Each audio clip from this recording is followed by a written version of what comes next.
So hi everyone, I'm Liam. So welcome back to my channel. Um, today's I'm going to start those videos talk about money. So in the last video in my channel, uh, uh, this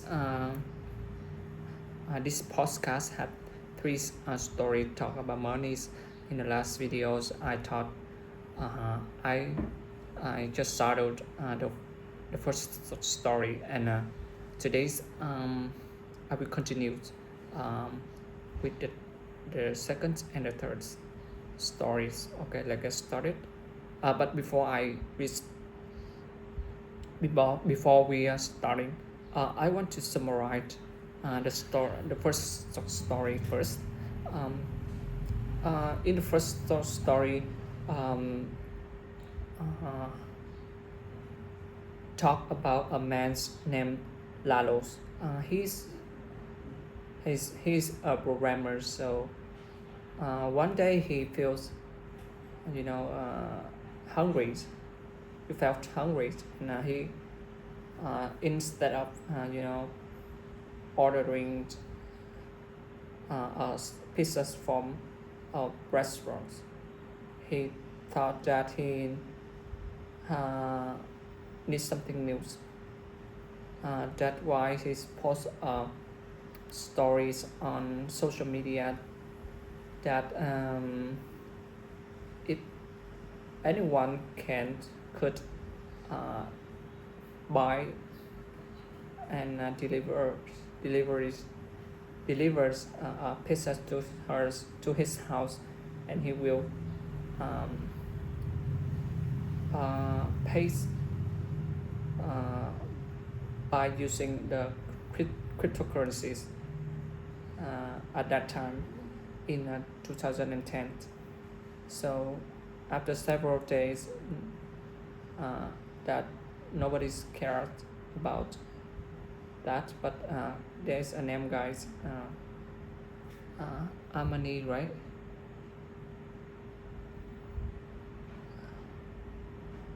Gem And about Oast and thought, why not? So Jeremy spent Jamie spent yeah, Jamie spent about $25 of his cash to order two pizzas from Papa John, from order two Papa John pizzas. So and Lalos transforms 10,000 uh, Bitcoins to his wallet, to the Jamie's wallet. So and the things happen when about a jump. By the way, O transfer at the time, this seemed at that time this seemed like a pretty normal transaction. So like a pretty normal transaction. mm, so but at that time he bought two pizzas with 10,000 coins, and the price was a quarters of pennies. mm, as the year went by, the value of these uh, digital coins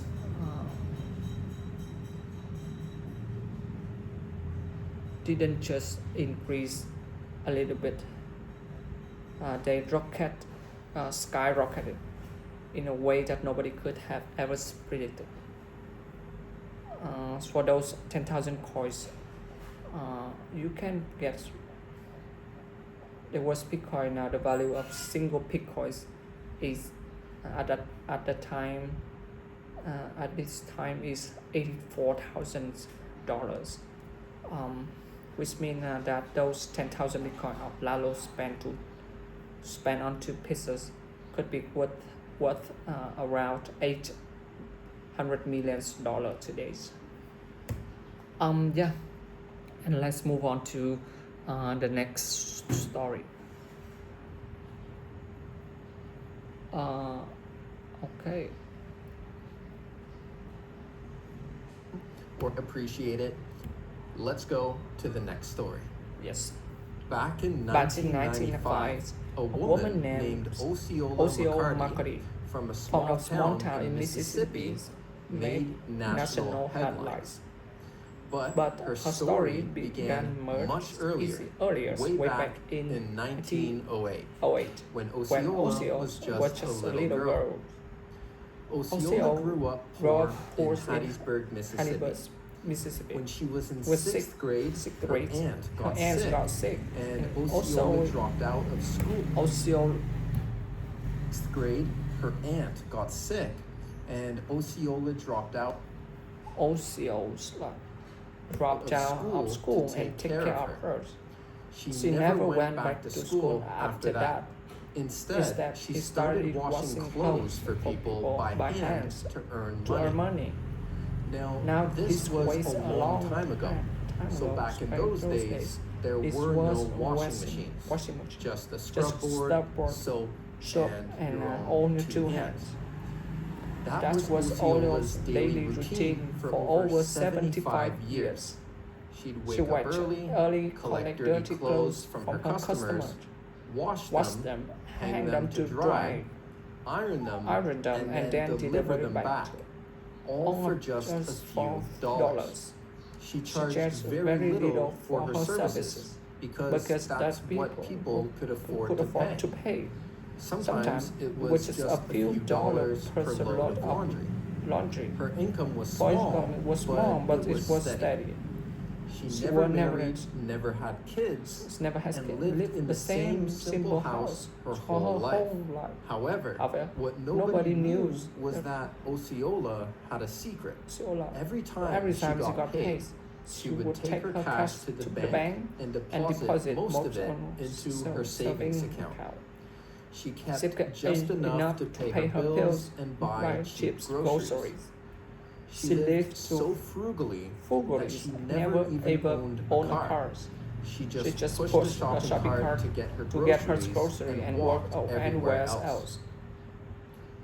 Year after year, decade after decade, she continued this simple routine. Wash clothes, earn money, save money, repeat. As interest accumulated in her account, her savings grew. But nobody, not even her closest neighbors, had any idea that this washerwoman had built up a small fortune. They just knew her as the friendly lady who washed clothes and kept to herself. Then, in 1995, when Osceola was 87 years old, she made a decision that shocked everyone. She met with her bank and told them she wanted to set up a special account. She carefully counted out $150,000, which was a big chunk of her life savings, and she created a scholarship fund for students at the University of Southern Mississippi who couldn't afford to pay for college. When the bank officials asked her why she was giving away so much of what she'd saved, she would simply say that she can't spend it all and she can't take it with her when she passes away, so she wants to help some people go to college. Of course, the news spread fast because how could a washerwoman who never made more than minimum wage possibly afford to donate $150,000? People were amazed by her generosity, and no one had any idea that she was that wealthy. Osceola's story shows that it's not just about how much you earn, but also how much you save. She never had a high salary, but she budgeted carefully and didn't spend money on expensive things and she didn't need. She didn't invest in stocks or have fancy financial knowledge. She just consistently put money away in a bank account and let it grow with interest over time. Osceola McCarty passed away in 1999, but her legacy lives on through the students who can afford college because of her incredible gift. All from a lifetime of washing clothes and saving every penny she could. Okay, now that is the second stories. Yeah, thank you for listening, and I will see you in the next videos. Thank you.